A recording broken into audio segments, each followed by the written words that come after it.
I find myself apologizing to most people I care about.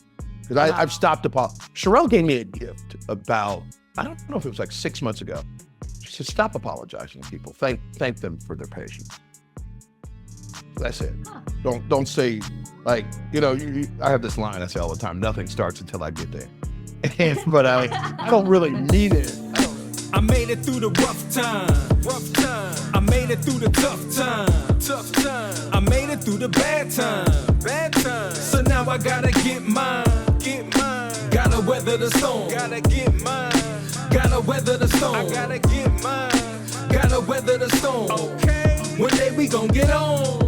Talk to 'em. You ain't got a choice. You gotta notice me living my best life like it's. Welcome to another episode of Bailey and Buck Unplugged, of sports, entertainment, and mental health podcast in support of the Kennedy Kids Foundation. We always like to kick off the show, in case you're new around here, talking about the importance of mental health. If you are suffering, if you are struggling, it doesn't matter if it's with something big or you're just dealing with a stressful time in your life.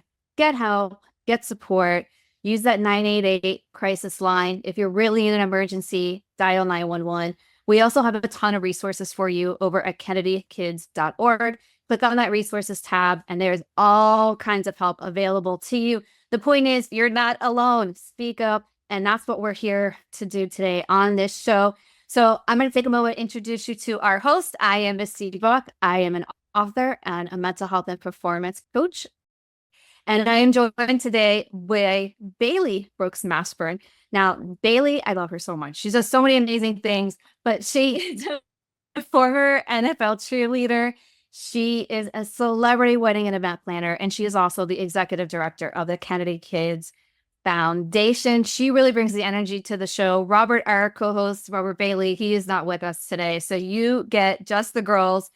And with that, I'm going to introduce today's guest, and I'm going to do my best here because we have somebody who's really iconic at these types of things. So here we go. As he's looking down at his watch, telling me probably I'm taking too long. It just may take a minute. You may take a minute. No. I'm here for all the accolades. Go right ahead. Yes, ma'am. It is time. Did I do it okay? All right. It is time. Today's Jackson. No, I did not do it okay. Today's guest is Jason Jackson. He is AKA Jax. He is the Miami Heat host. That is his iconic, really well-known, one of his really well-known slogans that he puts out there. He starts every game. It is time. It's time to ball, y'all. That's what we're here to do with Mr. Jason Jackson today. We're going to dig into all kinds of awesome things. If you don't know, I don't know how you couldn't know who this person is, but he's like just super amazing. Really the best host in the NBA. Hands down, no question. He does the Miami Heat radio play-by-play. He's a TV host. He hosts Sirius XM on their NBA radio, a show called Forward Progress, which is really good. Guys, check that out. He is the director and EP of a film called Johnny Was Good, a 22-time Emmy Award winner. Is that right, Jax? Is 22 now, or are we up now? Where are we at? 26? We're not counting. We're done counting. We're done counting. We're done counting. All right. There's so many things here. We're going to let him get into it, but he also has a new project called Jax Films, where they do content creation and organization, producing sports docs and features. We want to hear all about that. So enough of me talking. Let's bring it in the man himself. Welcome, Jason. Jason. I'm a big fan of a smattering of them. Exactly. Where puts some bass on it, baby? First of all, thank you. I never get tired of me, so that was really nice. That's super, super awesome. Well, I could keep going with your accolades. No, that's okay. You have a whole swing. We don't have that much time. We got to do a show. No, like good point. Good point. Thank you all for being here, reminding all of us who studied broadcasting at university that we didn't have to do that. We just had to be awesome people who had some level of expertise and share that with other folks. And so on behalf of Bowling Green State University's telecom department, thank you. Thank you. No, thank you. Surrendering. I mean, I think once you told me you wanted to be a professor or something. So thank you. For your service. I wanted to be a high school. You know what? That's very kind of you. No, I probably would not have gone to school that long. I wanted to be a high school U.S. history teacher Okay, that's what it so was. that I could coach baseball. Yeah. Well, listen, I've told you so many stories. How could you keep them all straight?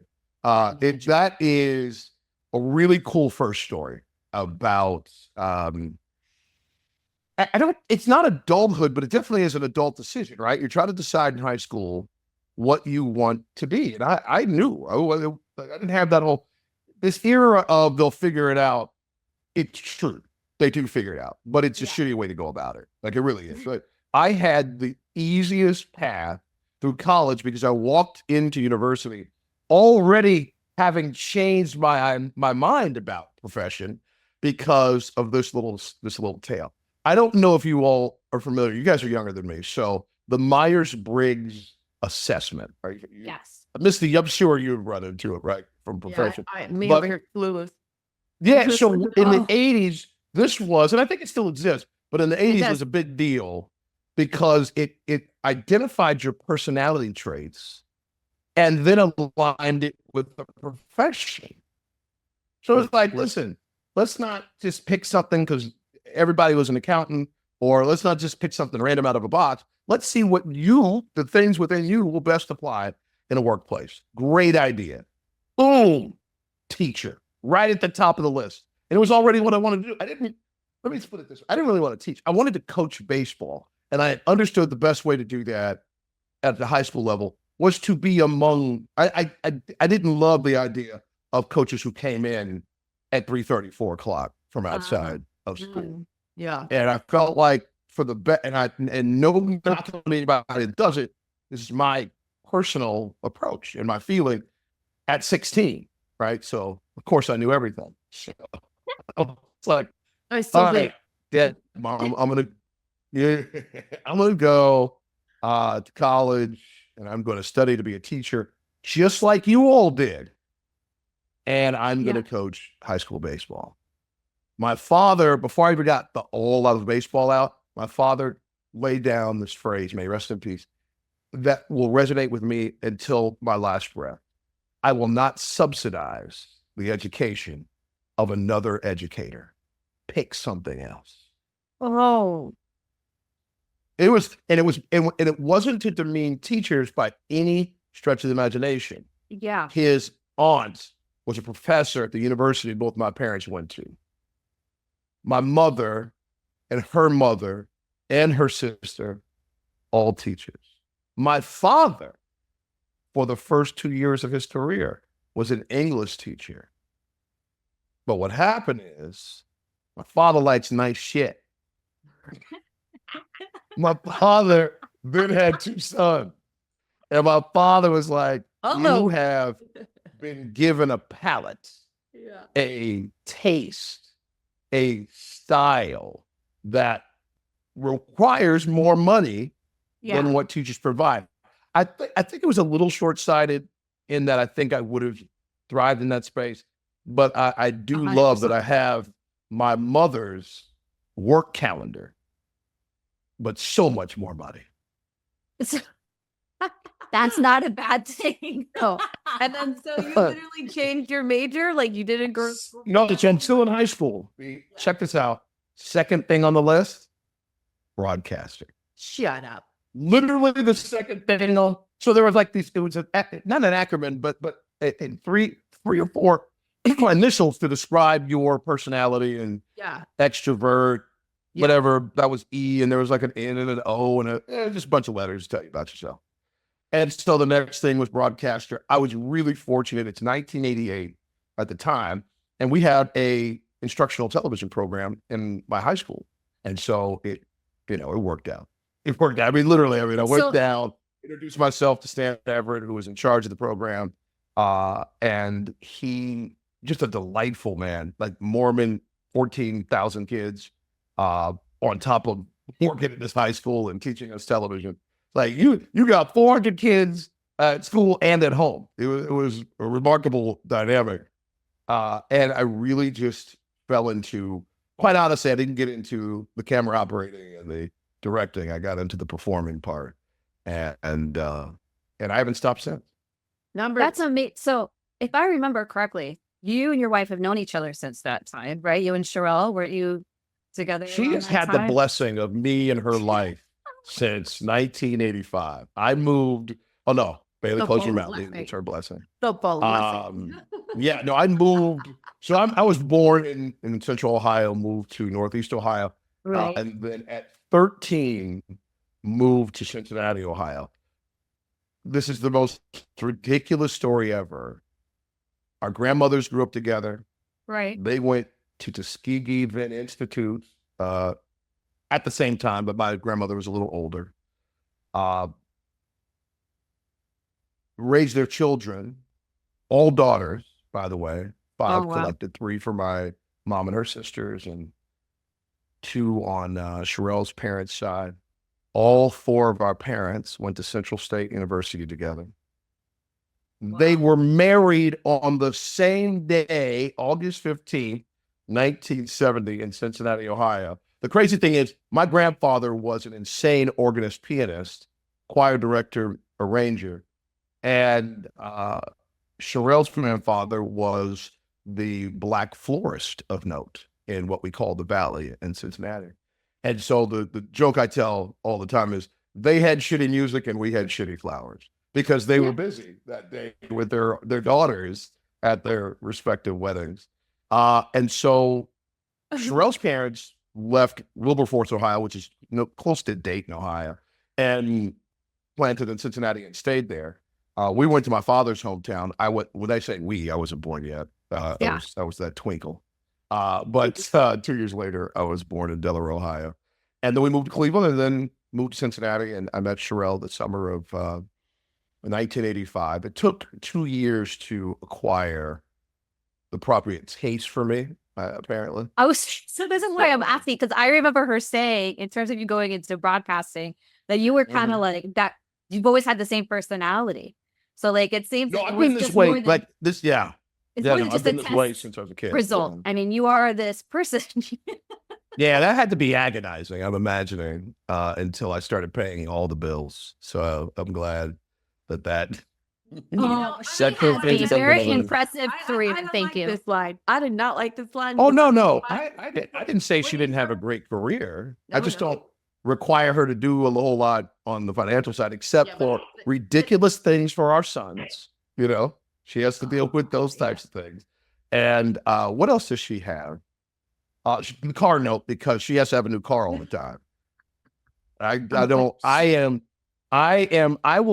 have had 3 cars in my adult life, and I will have had 2 cars in 30 years coming up in a little bit because So, it's a so depreciating crazy. asset. I'm the one I have to keep my own car note too because I change my car like Yeah. every 2 years. Like I have car anxiety. Yeah. Weirdest thing. And is car note like an old black term, by the way? Does anybody say car note anymore? Misty, do you say car note? I do not. I don't Yeah. See, I just that came from the fact I just that say they car used to be- payment, I think. Yeah, that's Yeah. what So they used to be these little packets, and they were like, I don't know, 3-inch by 2-inch, and your actual monthly bill was on this little slip, and you pull it out, and so it was like a little note, and you pull it out, you look at it, Jason. We're dating you. $340, and you put it. I had my first car. I had car notes in 1994 when I had that Hyundai Elantra. And the car notes from the credit union. Yeah, My first car. it got was a better from Hyundai there. Pony. We got I had a got better Hyundai from Pony. That was the first car my parents bought. Both of you had Honda. I had a Honda. You had a Honda. there you go. I had the Civic, like everybody else. Yeah, that's crazy. My God. So Sherelle and I have been together forever. This is our 38th year together, and we recently celebrated our 29th anniversary. Our 30th anniversary, I think we should just stop. I think we should stop. It's been going really well. It would just have a nice little. I'm just kidding. Look at you. Stop and do Yeah, what? 'cause I'm like, stop and wait, do what? I'm waiting for the Just end the the marriage. plan. Like Just- stop and Just do wrap what? up the marriage. Try some other things. Retire On a from high the note. Like, yeah, like retire on a high We're note. going out like Like- Elway, girl. We just won 2 Super Bowls. We're going to Disney World. No, we're actually going to go on a train ride She's like across America. A what? Nice. We're going to go on a train ride across America.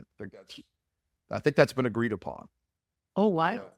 I'm Have a you- train guy. There's have you ever seen that train ride in Switzerland that goes all through Switzerland? Yeah, that seems ridiculous. Okay. That's just that's too much. No, I don't like to be chilly. That's silly. That's all that Oh. snow. And everybody try to be all right. Oh my God, that was so romantic. Until your ass is freezing and at the first stop. Yeah, Choo that's why you left choo. Ohio and Bristol, and now you're in Miami.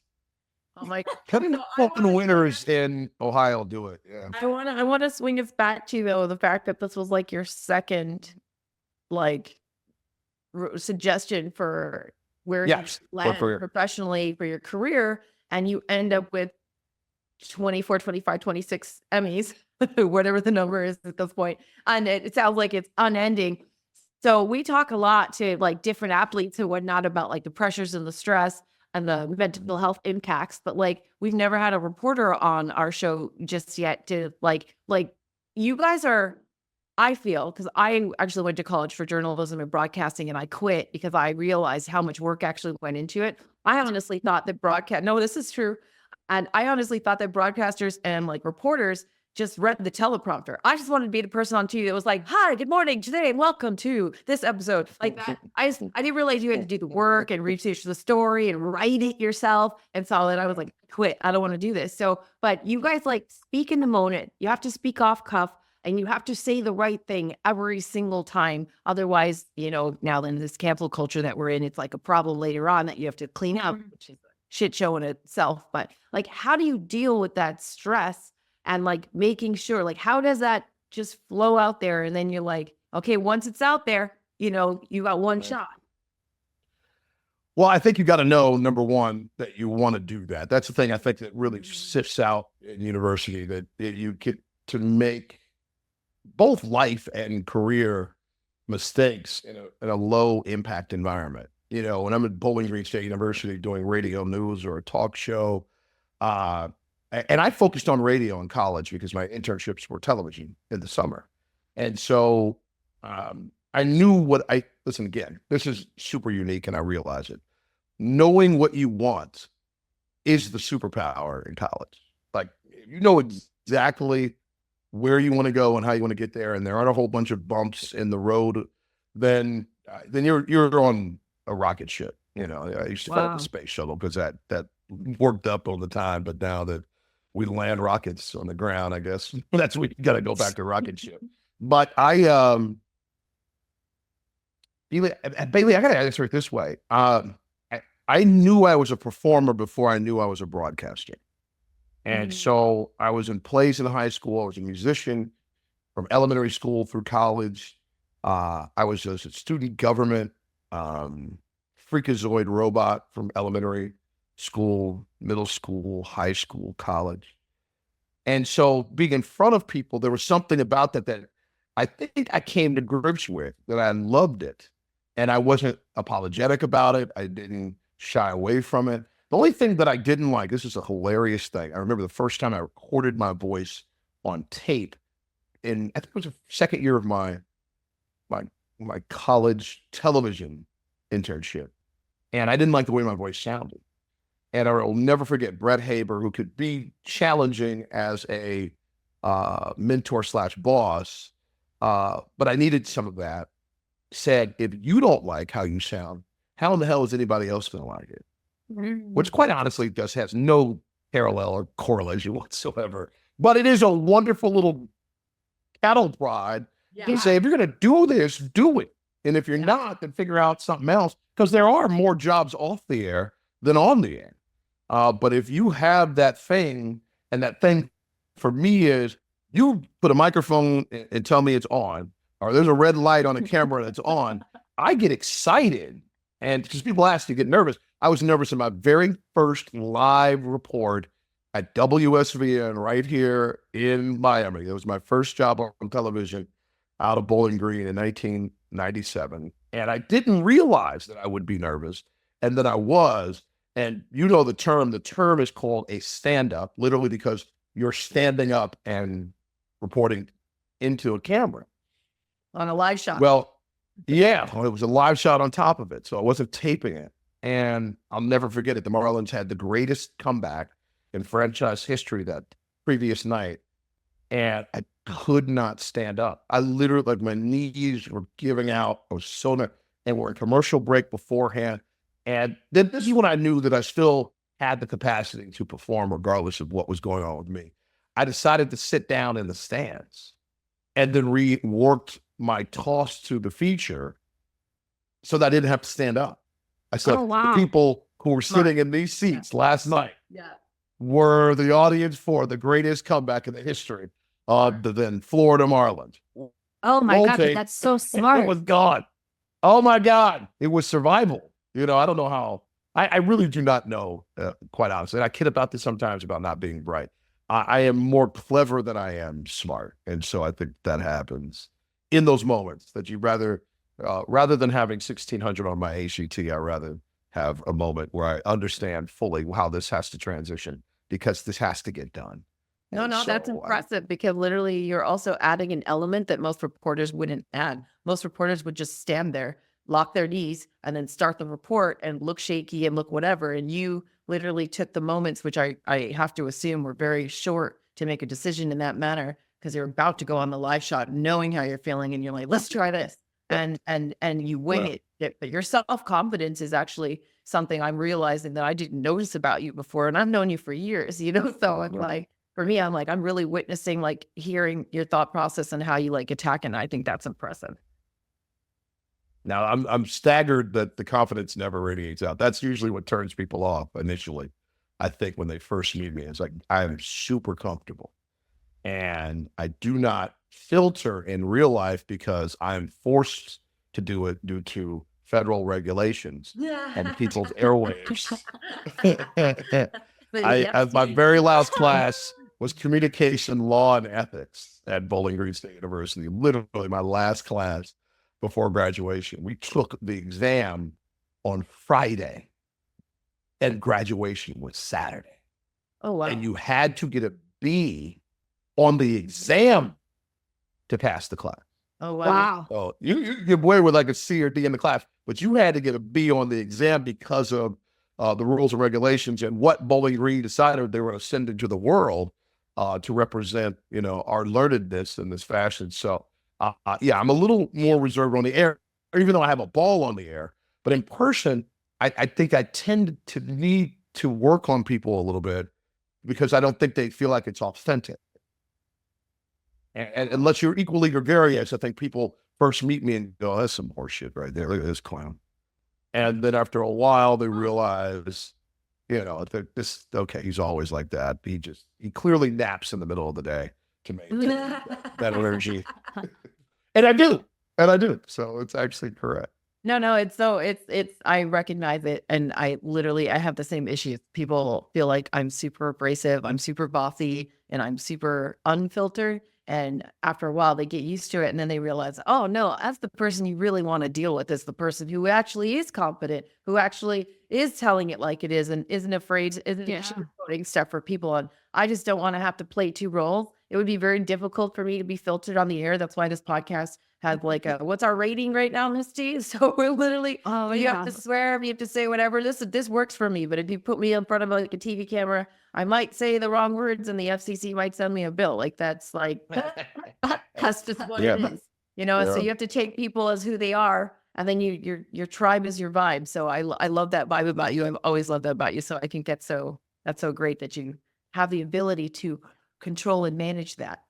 Yeah, but I think it's amazing, you know, because we talk so much about authenticity these days, and it's kind of become like a buzzword. But it's really hard for people to really to know who they are and then show up as that person day in and day out. And going back to something you said, Jax, like, about in college knowing where you want to go. But I think that goes for all of life, right? I have my mentor says, if you don't know where you're going, you could end up anywhere. And if you don't know who you are, you could wind up being anyone. So I think it's amazing that both you and Bailey, and I'm still working on it, are always, you are who you are. And it's like, it's the most amazing thing. And I think that does have a mental health benefit because you feel aligned. You know, no matter where you are, no matter what you're doing, you know, I'm me and I'm making decisions as me and what's best for me and what makes sense to me and what's important. You know what stinks about it though is trying to give other people advice. Like that's where it's like, a total hindrance. I find myself apologizing to most people I care about because I've stopped. Sherelle gave me a gift about, I don't know if it was like 6 months ago. She said, stop apologizing to people. Thank them for their patience. So that's it. Huh. Don't say like, I have this line I say all the time, nothing starts until I get there.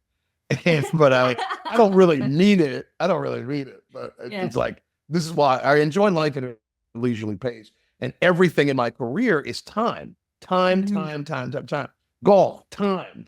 Like even my leisure life, right? So in the stuff where it doesn't really matter, I try to slow down a little bit. And then I find myself trying to make people feel good about having to wait on me. Because as you noted before, like I own a film company, I run a foundation, I have several jobs because I have a lot of bills. And so I do these things to just stay just this far in front of the posse, And but needless to say, that makes for, a little condensed dynamic as it pertains to my schedule all the time. And I can get to the place where I want everybody to feel good. I want to be liked. I naturally want people to like me. And I'm okay with work, like putting forth the effort to make that happen. But now I've gotten to the place, I'm 52 now. So I have these ridiculous, as you know, my life is a bunch of catchphrases. And so another thing that I've gotten to now is, if you don't like me, there's something wrong with you. Like I really go the extra mile to try to make people feel good in my space. Like, and I'm really good about like the little stuff too. Like I tell people they have food in their teeth. I bring people in, and I do it like really subtly, like, listen, your slip showing, figuratively, Very demure, very and fun literally. people. I want the stuff I tell you, I want told to me. Yes. And so that's the approach I have with people. But with giving advice, I might not be going through what someone's going through in that moment, so it's easy to dispense. The things that I've gone through might be different than what they're going through, even though they may seem like they have the same elements. And then the other thing is that, it's taken me a long time to get to a place where I know how to process things that are challenges or grief, or I don't like to be sad. Like I have a natural, I'm allergic to sadness. Like I will, and I can't run anymore, but I used to be really, really fast. I will sprint like my hairline did to the back of my head. I will sprint to something that's fun and happy and avoid sadness. It took me 10 years to grieve for my father's death. Wow. And I never want to do that again. That was horrible. I was too young. He was too young. And I wanted to, like, I was kidding the other day. I'm about to cry thinking about this. I wanted to go over the blueprints of how to do this, like one more time. Like he was an awesome father. And it was in really hard ways. It wasn't like we were giggling, it was a freaking Cosby show. Like I was picking myself up off the floor sometimes. And I eliminated that part of it because I thought historically, Black folks need to stop hitting their kids. That was just me. I was like, that is a learned behavior to me that was a direct descendant of slavery. And I was like, I am ending this right here. And it's not heroic. I don't want pats on the back, except for my sons who never felt the belt ever in their lives. But my sons are going to be productive citizens and they're going to be good to people. And they are. They're going to work hard. And I never I might have shook them, snatched their ass up in Publix or something. But I never went in my closet. Yeah. Went through all my belts to find the one that was going to snatch that skin up. And it's the first generation that I'm aware of in my family lineage where that particular behavior landed. I say all that to say is that I try to let people know that here in the middle of my life, I've gone through enough to where I can be helpful, but I find myself very much like, put your shit together. And that's not everybody's MO. And I'm doing my best to get better at that, particularly for people who have lost family members or the family's broken because of divorce or any of these things that I've experienced. But I'd rather just stay in my little happy lane and show up at 7:00, 82 times a year and make you giggle and enjoy basketball games. I would love that would be the only thing I could do, but life is far more complicated than that. Oh my goodness.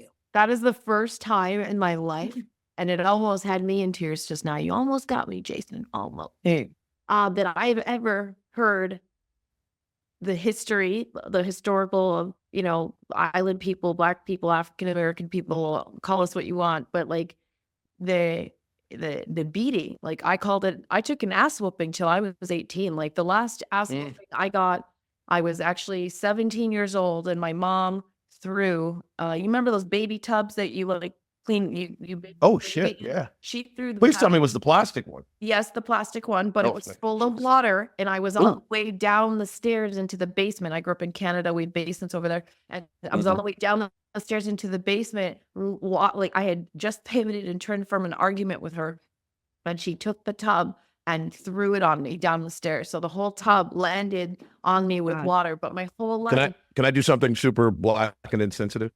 Yes. Bailey, what'd you do? Oh, What'd you do? no, I do not remember. He's got to turn the moment.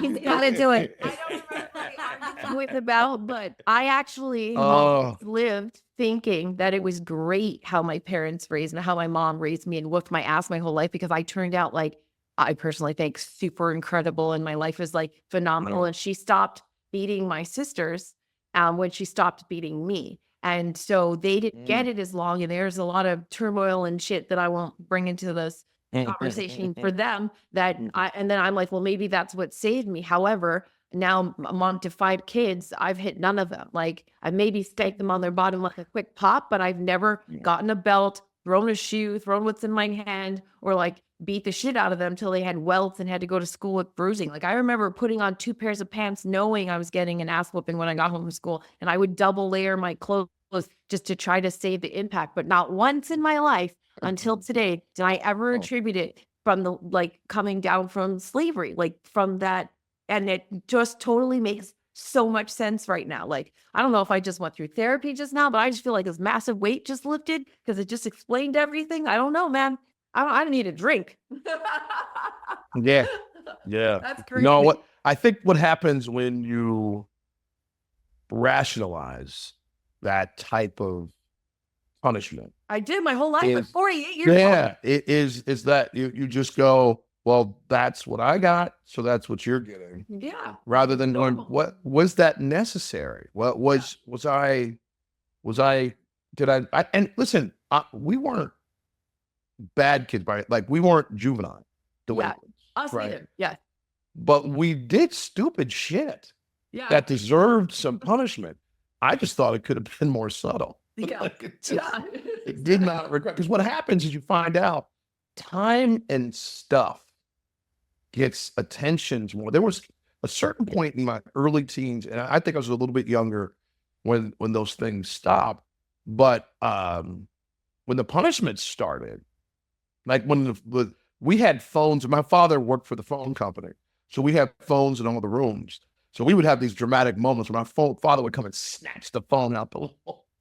Just like the best stuff. Ripped out of the Or all the way out. right. Yeah. Or my parents, they didn't suffer like anything other than academics. Music and our academics, that was it. So sports and video games and girls, they had no time for that stuff. So when Atari and a television and ColecoVision were coming out, we had Odyssey. Oh, That was like the Buddy's shoes of video games. And my father would snatch that shit out the wall. He'd be like, it costs $7, man. Nobody's feeling. But when he took sports away or he took time away, ooh, sometimes you're like, can we just get the belt? Like, what? Let's get this thing over with and not have this 2 weeks to a month. Or I remember in 7th grade, I found out we were moving to Cincinnati, which ended up being like the most important thing in my life, obviously. But I didn't want to go because my whole life at that point was up until that point was in Cleveland. I had this whole crew of cats, and it was a good time. And I was just coming in my own, and I had my, was ready to make that nice transition that you make at that weird age, right? And I got I guess it's in some rebellion or some like displeasure. I got all C's and one B that last quarter of seventh grade. And we had a no C's, like ironclad rule. Like you couldn't get C's and then also do what you wanted to do. Yeah, growing up in my parents' household. And so we're about to move to Cincinnati, and I'm ready to go to get my physical for football practice. And my father said, you ain't, okay, number one, ain't no physical, ain't no football. There will be no basketball. There will be no baseball. Now, you see where we started this conversation? He took a year of academic sports away.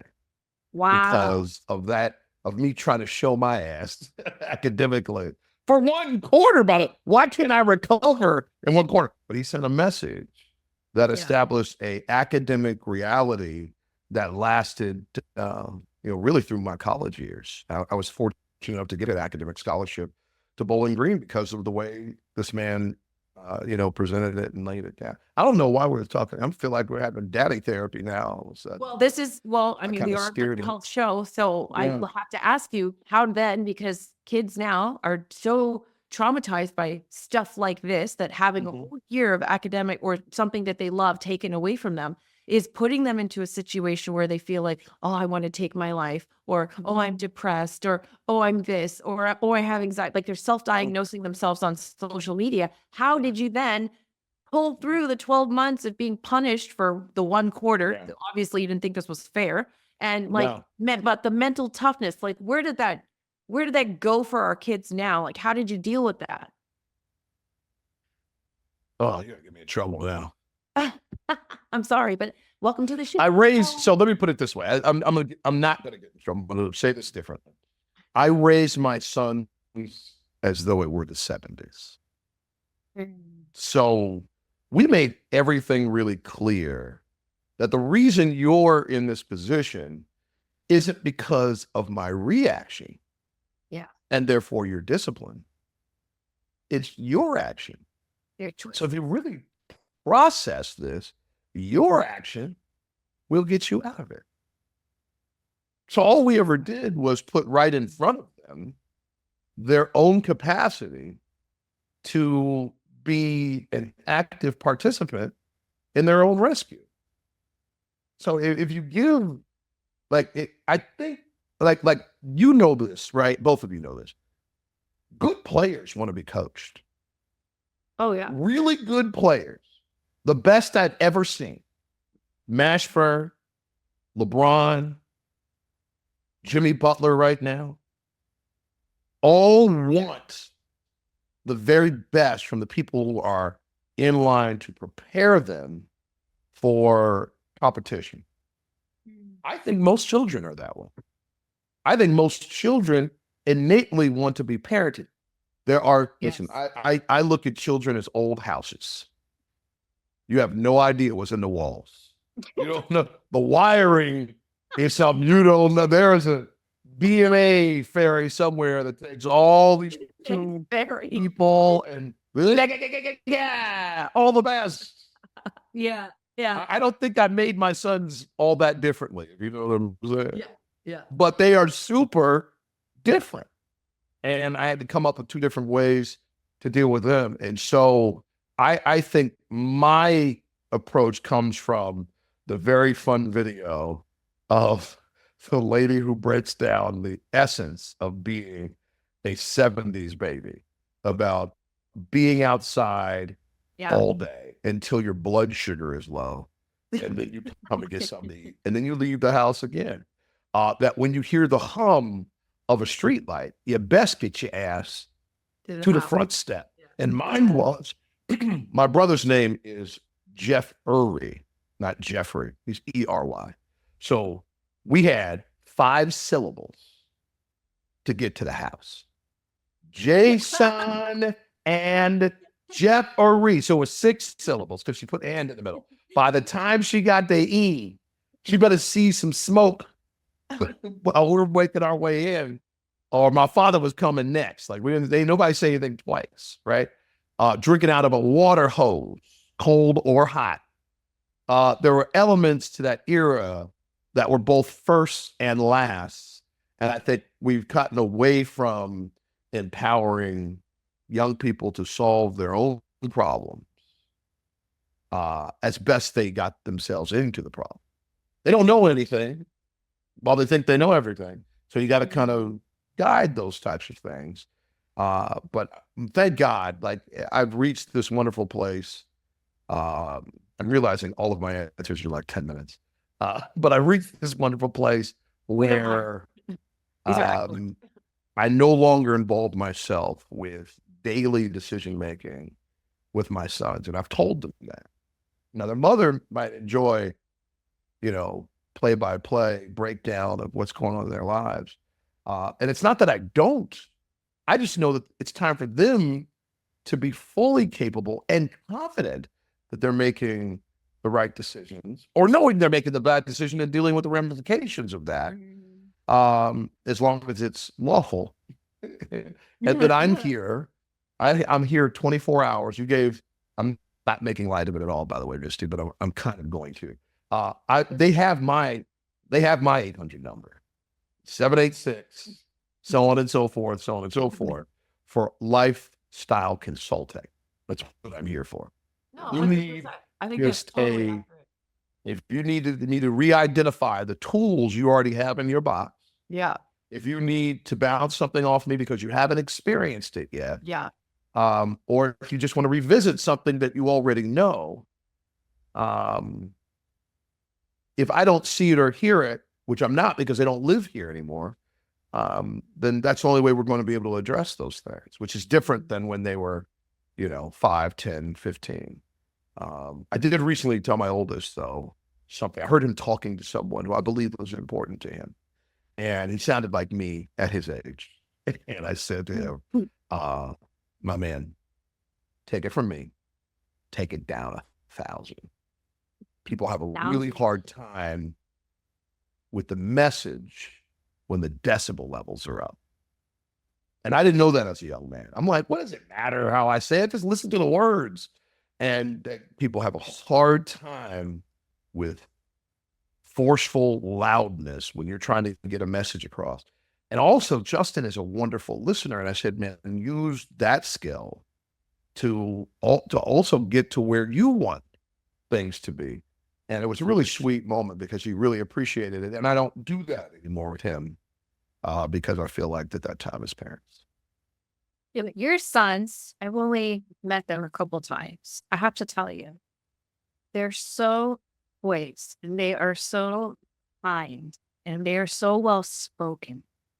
And I see the things they're doing on social, through your social and Sherelle's social, and I'm so impressed because they do have direction. And maybe it hasn't always been perfect. I'm not going to bring any, we're not going to bring that up. But like, there's been blips, as there always are in every relationship between kids and parents, right? And just kids making decisions that they're going to make. But to your point, you have to reach a point where you're like, okay, these are young adults now. Yeah. And I think your sons, I'm super impressed. I have a 10-month-old, and if I can raise my son to show up and interact with people the way that your sons do, and be on a trajectory where they know where they're going and know what they do, I would feel like I did an excellent job. And I'm not just saying that. I'm going to tell you what I usually say once we're done recording, because it's so inappropriate. Went off the air. Yeah. What I will say, first of all, is thank you. There's nothing more than I think either of us wanted than them to be productive citizens. That's what we said we would give, right? Like we want them to be able to understand the importance of giving, being loving and kind, and work your ass off. Like those were the things that's all That's what matters. we wanted to give, and that we'd be fine from there. But they're spectacular. They're just really, they're fun. They're funny. They're more athletic than I ever was, but I'm bigger than them. So it's really super cool to still like tower over them, and I'm still stronger. It's not going to last much longer because unless old man strong kicks in. I've been country strong for a while. Old man strong, boy, somebody get a That's hold of you. different.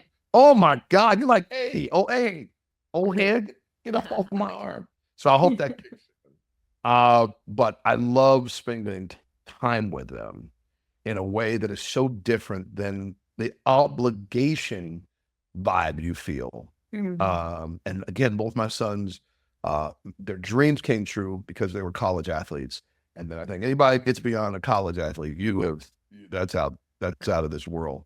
And oddly enough, by the way, with my wife and two sons, I'm the only non-college athlete in my immediate family, which absolutely blows. I hate that. But I'm so happy for the three of them. You do have a collection of Emmys though that no one else has. So it is is true. overcompensating with excellence. You're right. This is- Yeah, that's what I've done. But I'm hopeful from here, now in their mid to early 20s, provide now an ownership of the hard part, which is this. It's going to sound possibly shitty to some people, but my wife Sherelle and I have been able to fulfill the dreams of everyone who's come before us. And now the boys are going to have to top that. yeah, raise the bar. And they talk about it all the time. Oh. They're like, that's not even our measure. We're not doing that. I'm like, no, but it will be an innate thing in a minute, right? I was super competitive, non-verbally, but super competitive with yearly earnings with my father. It was crazy. I would like once a year be like, so get a raise? What you making? What you making? I know. I'd check. I'd find his W-2. So familiar because like for me, it's the same thing. So like my mom never went past grade 2.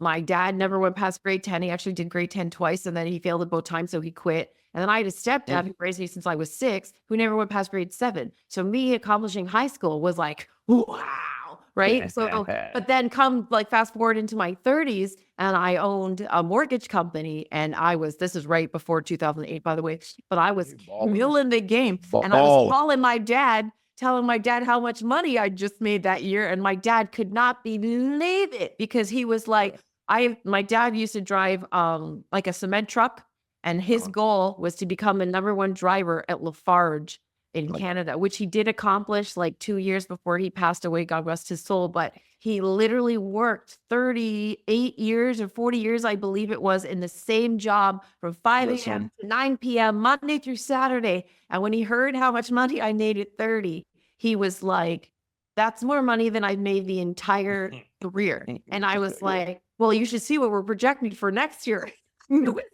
Like, oh yeah, it was great. Yeah. Some of that can be super helpful. Like I think some people shy away from that because of this whole idea that we're all supposed to feel good all the time. Yeah, And that's just not a reality. it's not. If you are competitive at any level, if you have any respect for history, which I have the highest level of respect for, Your #1 profession. a practitioner, exactly, almost my profession. We're supposed to. There's supposed to be some hard stuff. It's supposed to be some hard stuff. I don't know how you appreciate the good stuff fully without some challenges. Well, I also feel like you don't learn anything if you don't go through anything. So you can never level up and get to the next place or appreciate it as much if you haven't actually endured any of the trials and tribulation that come along, which goes back to your earlier note about giving people advice. And like, it's a really challenging thing because we give advice based on stuff we've already learned. And when you're giving it to someone that didn't go through it, they don't hold it as in any value until after the thing that you were trying to save them from by giving them the advice happens to them. And then they go, man, hindsight's 2020. I should have listened when Jason or Bailey or Misty told me to da da da da da. And you're like, Or- yeah, I tried to tell you and help you and speed up the process, but it's like the craziest thing. All of us have to recognize sometimes people are so locked into their rage. Like they're beyond angry, that they're in rage mode, that they don't even recognize, therefore you can't, that it's impossible to move forward. That's that. Like that energy has to flame out before you can actually start to get with yourself and really identify what the problem was. Listen, the most embarrassing, challenging, disappointing thing for me in my adult life is getting fired from the job that I wanted the most. And all of it had to do with me. Like I was just super cocky, and I was making too much money for a 28-year-old, and I had a lot of responsibility at ESPN, and everybody was invited to the party. And when everybody's invited to the party, boy, you don't realize how many blind spots you have. Yeah. How did you feel with that mentally, though? Like, how did you get through losing that? Poorly. It's not a good time in life, by the way, in your late 20s when you were in the hot air balloon to now, having yourself slapped to the ground with a mortgage and car notes. I almost said payment. Car notes, kids, and super public dismissal. I remember I had to call my parents and let them know because it was going to be in USA Today Yeah. the next day. Yeah. This is back when the newspaper was something. Yeah. You know what I mean? And it was my poor judgment, but I spent so much time angry at other people for not either protecting me or vouching for me, or I felt like because I was a hard worker that I could just be unfiltered me all the time. And that was with everybody, by the way, because you always think you're in a safe space with certain people. Or that everybody dug me, right? Yeah. Like I thought everybody dug me. So Yeah. greatest lesson of my life that I wish was more subtle and didn't last so long. I was in the wilderness, as I call it, for 2 years. Wow. After 2 years before I got my first job offer, which was the one I've had now for 21 years. Which you probably handled a lot differently because you enjoy it. Listen, you have to. When I came back to Miami, after being sent out of ESPN, the hiring process was hard. I mean, they wanted me to talk in detail about what happened at ESPN multiple times. I'm like, could we have just gotten everybody together? We could do this one time. Because up until then, I really didn't deal with it. I dove into fatherhood and I think I did a radio show in Hartford for a little bit, but for the most part, thank goodness, by the way, that Jordan was born about 6 months after my departure. I don't know how my family would have survived without Sherelle being pregnant and then me being able to be around far more to reconnect, to heal, and do all those things that need to be done for my relationship, and then to kind of really start to dive into the early stages of my parenting. And so that was the blessing, that Jordan was born and I had Jordan things to do. Yeah. We already had Justin off into preschool, and Sherelle was growing in her career in higher education, athletics at the time. She really had just shifted into that space by like about 3 years, maybe, when we had that hit. And my goodness, what a glorious lesson that I wish someone just sat me down, that I respected, and I could really take that in at 28, 29, 30. But I will say this, I'm glad and not glad, right? I see my contemporaries that are ESPN right now making a bleak ton of money. And at times I do kind of go, oh my God, I was made for that type of cash. And then there's other stuff where I'm like, man, nothing would have survived around me other than my career if that just continued upon that path. And I'm not giving myself any credit for growth, but I don't know how. I think you get stuck in a bubble sometimes, and it takes a very unique person to just kind of have a seamless run, through their career. which some people do it, which is, I applaud them. But I'm perfect. I'm cool with the way this is all gone. Well, I really am with the fact that you brought this up because respectfully, as your friend Misty as well, we had a conversation before we got on the podcast and said, "Hey, listen, we're not gonna We're not gonna go there on our podcast. We're not gonna go there." I'm literally shocked that you brought it up yourself, but that shows a whole nother level of growth because people, I think, need to talk about, the mistakes that they made in the past and how they handled it and how they move forward in order to set the example for other people to learn. Because too many people are walking around looking like they're perfect and pretending they're perfect, and then no one's learning from nothing. And the fact that it was a mistake and you dealt with it in the way that you dealt with it, and then took it as a life lesson and moved forward and moved on from it. I mean, that also is an example to other people of like, hey, listen, the road is not always perfect on the way to your journey and your dream. And so, like, here's what it can look like, but you can still be successful. You can still make it. You can still carve out a way for what you want. And so I really impressed with that as well, because Misty and I literally, before you got on, was like, I was like, I don't want to do it because I got to be friends with him after those podcasts. And it's not about ratings and views for the show. And Misty agreed. We were both like, no, we're not going to touch that one. So Robert was not on the show today. And Robert's usually our like guy. He's our poker. Yeah. But I think the other, I want to thank you for sharing that, because I think people often fail to realize that sometimes challenges and seasons are just short periods of time. I mean, sometimes it's consequences of decisions, but sometimes it's just lifing, right? And so I think your story is a beautiful example in terms of mental health and mental toughness and resiliency. What we were kind of alluding to earlier about, you can just kind of pause, and you can, even if it takes time, learn your lesson, be patient, recover, get back on track, right? You didn't lose your whole career. You just had to sort of like sit and refocus. And you've since, and you learned so much. So like, I'll tell something kind of funny about that. When you first gave me your cell phone number, you go, look, now you're in the circle of trust.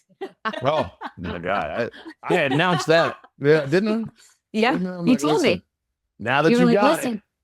Yeah, you're in the don't circle. go out here, call the newspapers about how foul-mouthed I can be. No, it was, listen, I never wanted anyone to ever feel bad around me. And you don't know how things land with people. Yeah. And like the golden rule has changed, right? Like now we got to identify how people want to be treated, not treat them the way you want to be treated. That may not be congruent. And that can be, I'm very honest, that can be fatiguing, It is. and so you now either have to retreat, which was probably my first instinct, or you have to be super selective when you're picking mentees, when you're picking associates, acquaintances. Friends is a whole nother thing for me. I think it's the highest honor. Like family's interesting for me, right? I understand our connection and our dedication, but there's not a selection process there, right? The one person I selected in my entire family circle, there's one, right? And I nailed it, right? We did nail it. That's Sherelle, right? And yeah. and then everybody else, including my sons, are random. Random. And so you're like, wait a minute. Now I'm going to then, and this is where I failed as a younger man.